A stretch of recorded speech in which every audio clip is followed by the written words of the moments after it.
영혼 구원은 주님이 우리에게 주신 지상 명령입니다. 그래서 우리가 이 땅에서 해야 할 일은 뭐냐? 열심히 돈 벌고 좋은 집 사고 또 자녀들도 훌륭하게 키우고 그런 것들도 우리가 해야 될 일이지만 그것보다도 더 큰 일은 뭐냐?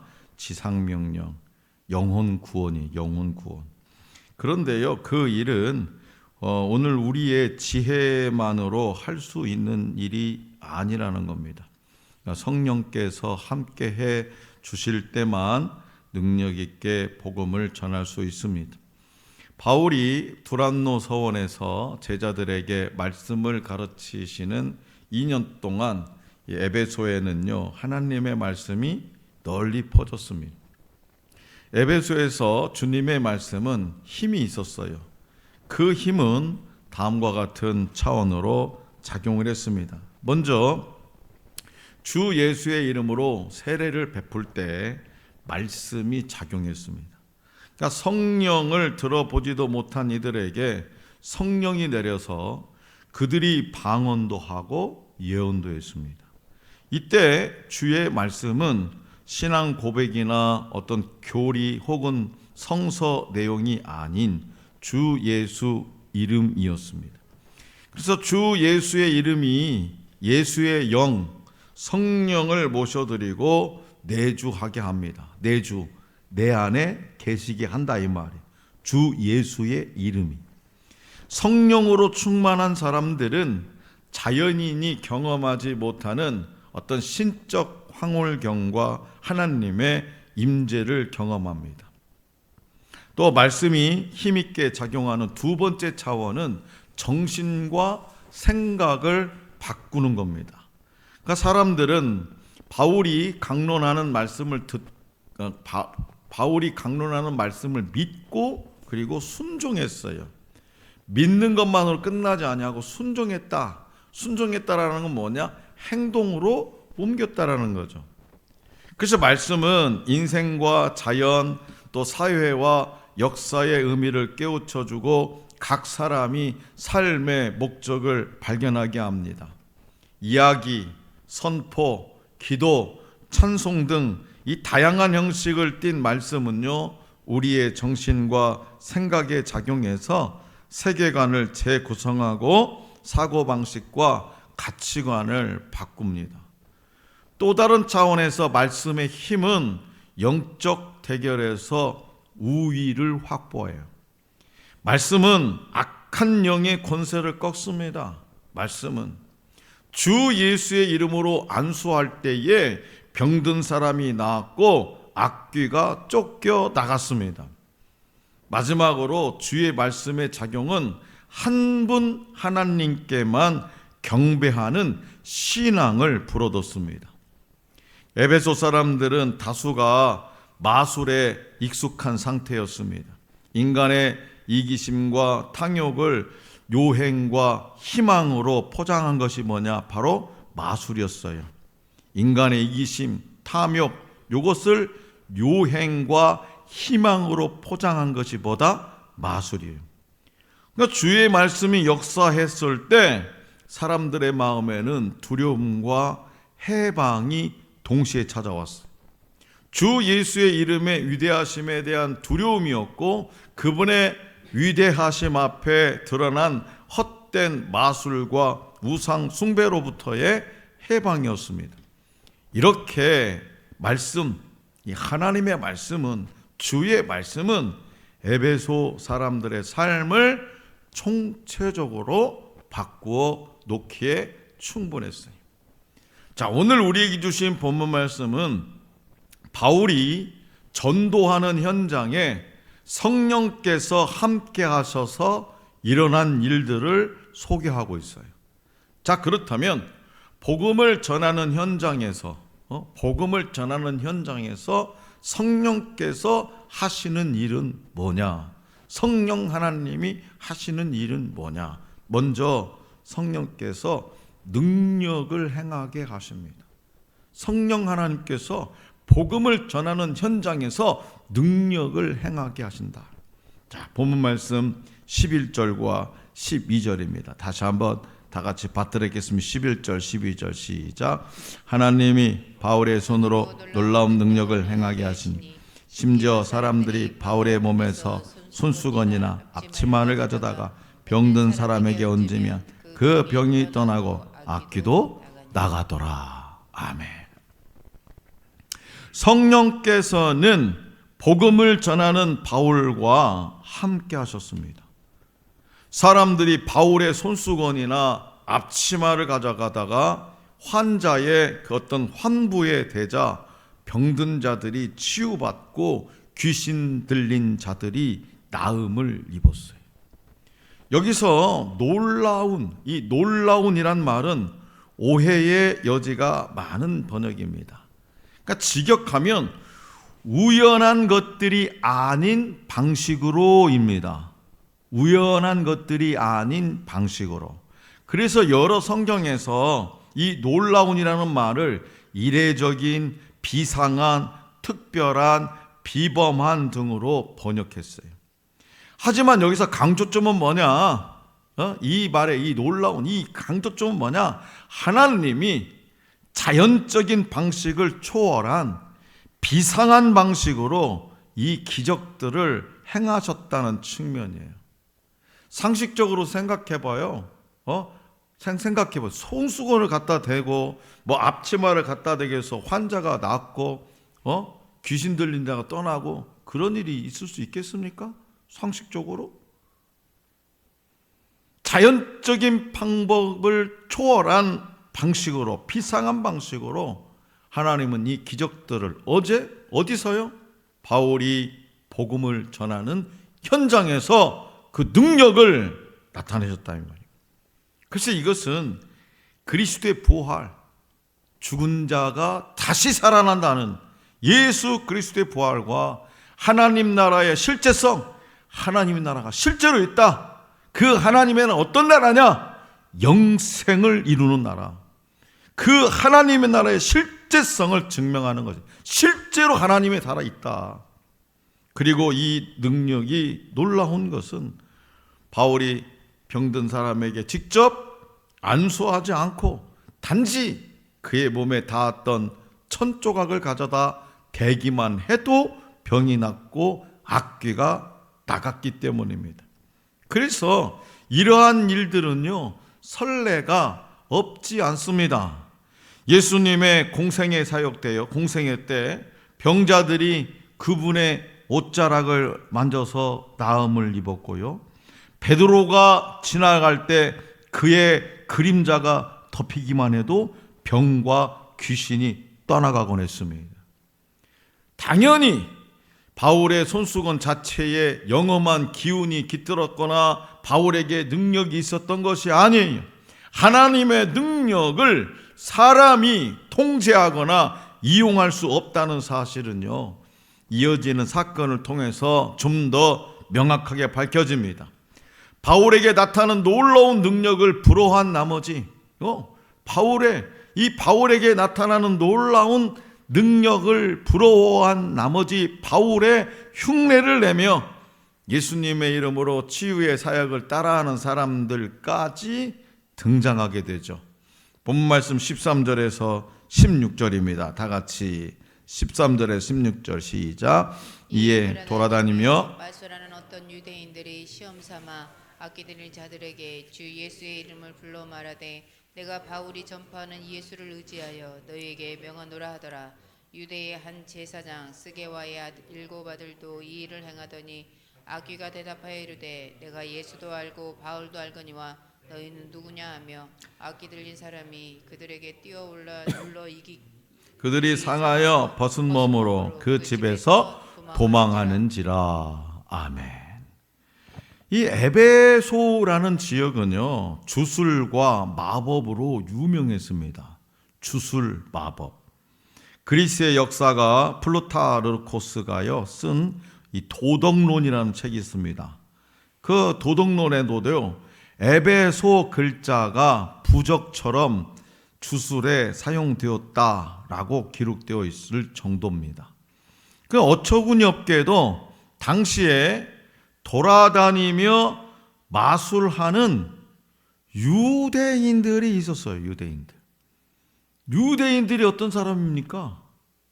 하나님을 섬기는 사람들이 있는데, 하나님을 섬기는 이 마술 유대인들이 돌아다니면서 마술, 그러니까 오늘날 우리식으로 따지면 예수 믿는 사람들이 점쟁이 짓을 했다 이 말이에요. 예수 믿는 사람들. 그래서 유대인이라면 당연히 율법이 금지한 주술을 정죄하고 멀리 해야 하는데, 이들은 오히려 마술을 통해서 뭐 했다? 돈을 벌고 있었다는 거예요. 마술을 통해서 돈을 벌고 있었어요. 그들은 본문 말씀 13절에 기록된 대로 마술이 전파하는 예수를 의지하여 악귀에게 명령합니다. 이는 전형적인 주술사의 모습이죠. 이를 본 제사장이 왜 여기 와 있어요? 예루살렘에 있어야지. 제사장 스게와 그의 7 아들들이 또 흉내를 내는 거예요. 그러니까 완전 영적으로 타락해버린 거죠. 생각해 보세요. 그냥 목사가 하나님 앞에 기도하지 않고 점쟁이 점을 치고, 이들은 예수님을 믿는 것이 아니라 바울과 예수라는 이름을 마치 부적이나 주문처럼 사용해서 악귀를 쫓아내겠다는 태도입니다. 그런데 이들은 결국 악귀가 뭐예요? 직역하면 부정한 영이에요. 부정한 영. 이 악귀에게 패하여 창피를 당하죠. 뭐라고 합니까? 악귀가 내가 예수도 알고 바울도 아는데 도대체 너는 뭐냐? 얼마나 창피해. 아무것도 아닌 것들이 나한테 와 까불고 있어. 지금 확 그냥 그거 도망 한 대 얻어 터져가지고 몸이 상해서 도망가 버렸어요. 얼마나 창피해요. 얼마나. 그래서 이 사도행전의 기록자 누가는요, 이 웃지 못할 에피소드를 통해서 예수님의 이름을 힘입지 않고 흉내만 냈던 유대교 지도자 그룹의 불신과 위선을 고발하고 진정한 능력이 어디에서 나오는지를 보여주고 있습니다. 그런데요, 오늘날에도요, 이런 주술적인 행위를 가르치는 이단이 있습니다. 이단이. 형식과 외형은 빌렸을지 모르나 어떠한 믿음의 내용도 담지 못한 유사 행위가 지금도 곳곳에서 벌어지고 있습니다. 그래서요, 교회의 성도들은요, 특히 교회 외에 어떠한 곳에 집회를 참여하거나 뭘 할 때는요, 꼭 담임 목사님한테 얘기해야 돼요. 누가 그걸 분별해 주게 해요? 담임 목사님이 분별해 줘요. 근데 말을 않고 자기 마음대로 어디 기도원에 가니까 막 좋더라, 누가 가자고더라, 누구를 만나면 어떤 전도사님을 만나면 절대로 그러면 안 됩니다. 위험해요. 위험해.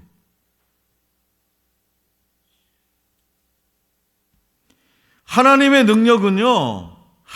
능력은 주님을 믿는 사람들을 통해서 나타나는 것이지 주술적인 방식으로는 발휘되지 않습니다.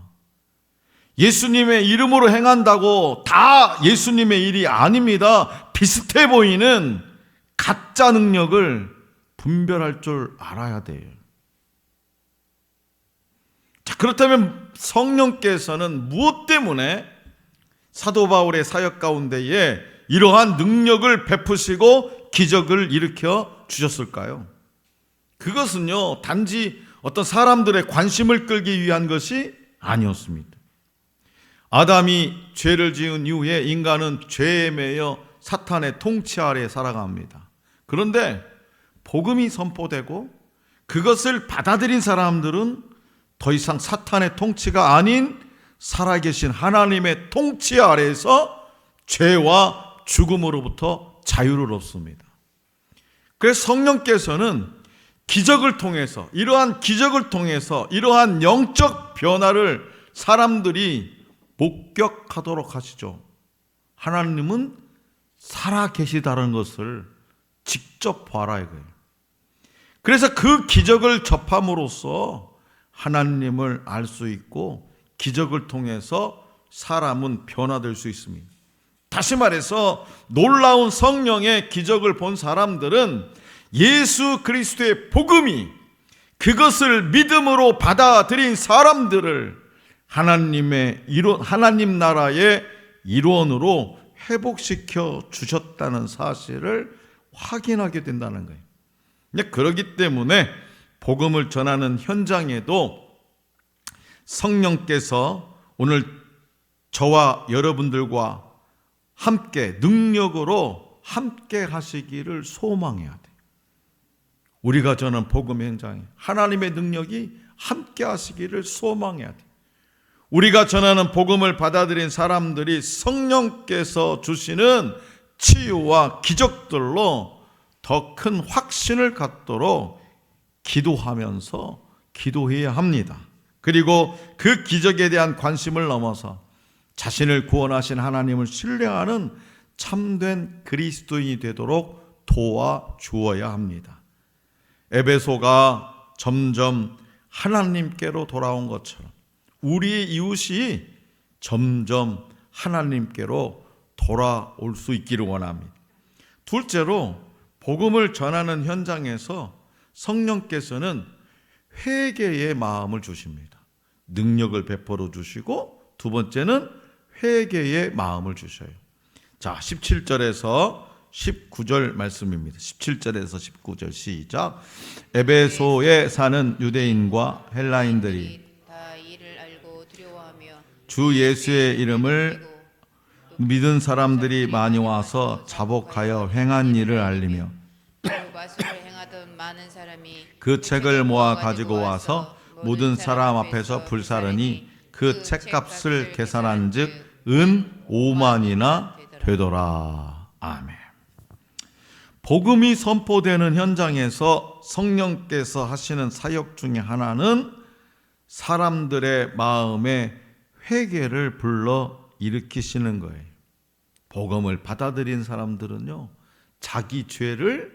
흉측한 자기 죄를 고백하고 그 다음에 용서함을 구하죠. 회개하고.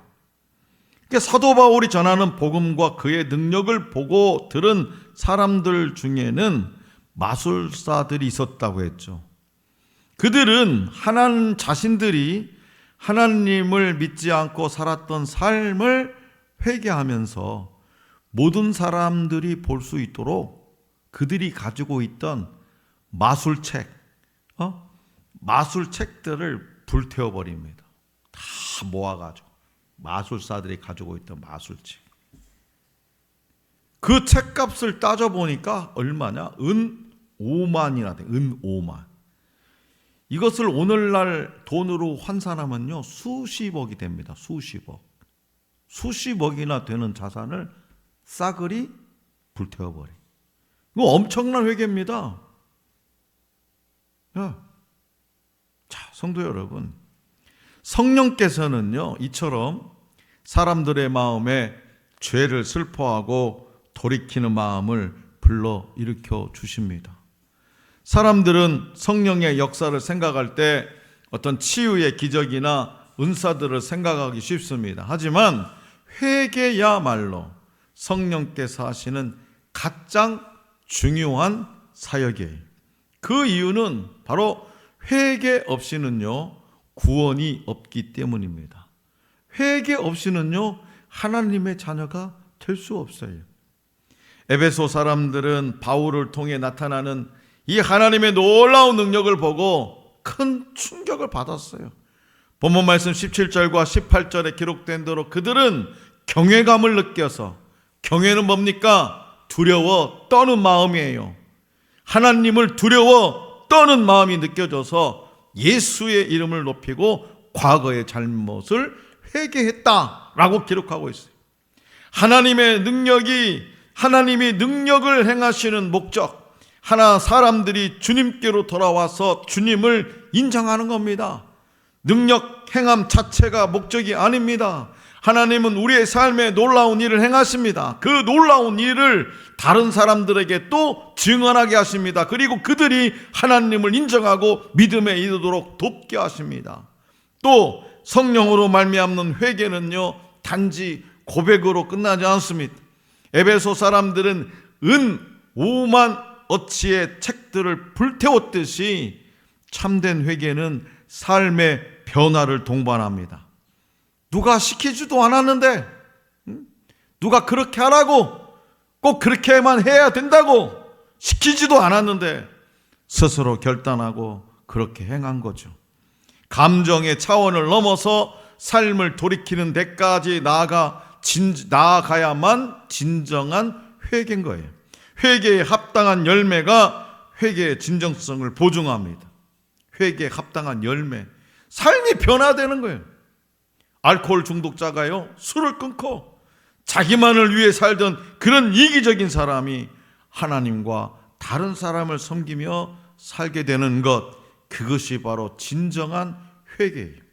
그래서 회개는 후회와 달라요. 후회. 내가 그때 잘못했어. 내가 왜 그렇게 했을까? 다시는 그렇게 안 해야지. 그것으로 끝나면 안 되는 거예요. 회개는 과거를 청산하고 방향을 돌이키는 행위까지 나아가는 겁니다. 그렇기 때문에 저와 여러분들은 우리가 복음을 전할 때마다 성령께서 우리의 전도 대상자들 안에 회개의 마음을 일으켜 주심으로 그들이 이런 변화를 경험하도록 기도해야 됩니다. 성령께서는 우리의 기도에 응답하셔서 죄인들이 돌이켜 하나님의 뜻에 순종하는 삶을 살도록 인도하실 뿐만 아니라 그들이 죄를 끊고 거룩한 삶을 회복하도록 능력으로 역사하실 줄로 믿습니다. 자, 사랑하는 성도 여러분, 사도 바울은 에베소에 주님의 말씀이 흥왕하는 것을 보고 마게도냐와 아가야를 거쳐 예루살렘에 들리기로 결정합니다. 어려움을 겪는 그곳 형제 자매들에게 이방 교회들의 구제 헌금을 전달하기 위해서였습니다. 그는 계속해서 로마까지 갈 것을 계획했습니다. 무엇 때문에요? 복음을 전하기 위해서입니다. 말씀에 사로잡힌 사람에게는요, 분명한 특징이 있어요. 말씀에 사로잡힌 사람들, 특징이 뭐냐? 복음을 전파하는, 복음 전파를 향한 열정과 어려움 가운데 있는 사람들을 돌보는 사랑입니다. 그러니까 한마디로 말하면 하나님 사랑, 이웃 사랑인 거예요. 말씀에 사로잡혀 사는 사람들은 하나님 사랑, 이웃 사랑인 거예요. 그것이 십자가 사랑인 거예요. 자, 그렇다면 여러분들의 삶에 이런 특징들이 나타나고 있습니까? 사도 바울처럼 긍휼한 마음으로 병든 자와 가난한 자들 편에 서신 주님을 바라볼 수 있기를 원합니다. 우리를 구원하시기 위해서 십자가에 달리신 주님의 열정을 생각해 볼 수 있기를 원합니다. 바울은 땀을 뻘뻘 흘리며 천막을 만들다가도 두란노 서원에 가서 열심히 성경을 가르쳤어요. 또 병자와 귀신 들린 자를 치유하면서도 아무런 대가를 받지 않았어요. 그의 행색은 초라했을지 모르나 그를 통해 한 도시를 완전히 뒤엎을 수 있는 하나님의 권능이 나타났습니다. 그러므로 참된 사역자, 참된 능력을 바르게 분별함으로써 오직 주님의 이름을 높이는 우리 모두가 될 수 있기를 원합니다. 전도에 앞서서 성령께서 우리와 함께 하셔서, 나와 함께 하셔서 나를 담대하게 하시고, 전도 대사장들이 죄를 각성하고 애통한 마음을 품도록 간절히 기도하는 저와 여러분들이 될 수 있기를 간절히 기원합니다.